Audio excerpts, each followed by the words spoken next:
Kos cerai Ukasha pun takkan sarankan Ukasha berlakon dekat telaga ni.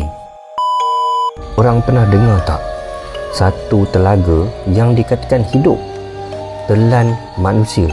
Dekat satu perkampungan kecil ada satu telaga lama. Kampung nak datang dekat pun takut tau. Dikatakan telaga tu ada benda yang jaga. Ya, satu petang tu ada budak kecil ni nama dia Suriram. Dia bermain berdekatan telaga tu. Lepas tu tiba-tiba hilang macam tu je.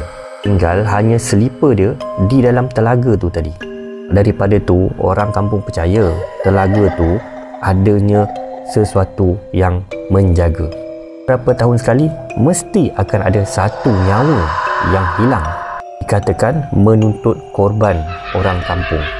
Cerita ni lah yang menjadi inspirasi kepada telaga Suriram.